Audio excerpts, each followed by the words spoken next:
President Trump was here today, and one of the things he talked about was this trade deal with China, what a great deal that has been, he believes, for the United States, and kind of setting the stage from here. China is your second biggest market. And I just wonder, what kind of impact did you see during these tensions with China? Was it anything more than international tourism to the United States being down, or did it have an impact on what you were able to do in China growth? China's a big market, and so we see cities like Beijing, which were performing very strong throughout last year. There are other markets, take the South, Shenzhen, not as strong. And again, there are different factors for that. Some of it is about the economic drivers in China for those sub-markets. Part of it is leisure travel and where leisure travel is going. It won't surprise you to know that Hong Kong is a very weak market today. We would guess that top-line performance in Hong Kong will be down 50% in the first quarter of this year compared to a stable first quarter last year.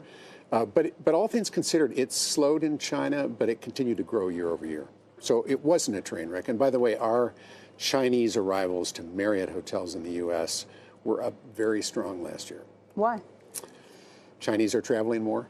They want to see the United States. So none of these issues created a problem for you? They probably made the performance less strong than it would have been, but it was hardly the wheels coming off. I do think the trade deal being done will take a cloud out of the horizon and help build confidence both in China and in U.S. business in China. You're going to keep all your brands? What's your favorite brand?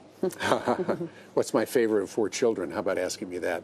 You need to answer. Okay. We're going to keep them all? The easy thing is we're going to keep them all because we do think by having greater choice within our network, more and more customers will come to us through our network as opposed to some other way. What's your favorite Ritz-Carlton? You can do that, can't you? It doesn't have to be the hotel. It could be where it is. It could be where Arne Sorenson likes to go. You guys are great travelers, and I'm sure you agree with this. So much about the travel experience is who you're with and what the purpose of the travel is. I can go with my wife to Paris and stay in any one of our 20 hotels in Paris and have the greatest weekend in the world. And it doesn't really matter the hotel I stay in. If you say, what's the most impressive Ritz-Carlton in the world? What's the most impressive? I'd probably take the Ritz-Carlton in Hong Kong. The lobby is on the 98th floor, and the rooms go up from that. And There's a rooftop bar on the 120th floor. Oh, and you're looking across at Hong Kong Island. It is stunningly beautiful. And a great place to be. There's an answer. That's it. That is good. That is good. It starts on the 98th floor. Yeah. Okay. Wow. We just want to check in with you about your health. I know you've had issues. You look great. Just how are you feeling? Yeah, how going? I had surgery in November. They dug around in my midsection for about 7 hours. So it was a sort of a monumental event for me. I'm back, though. I feel great. I've worked throughout.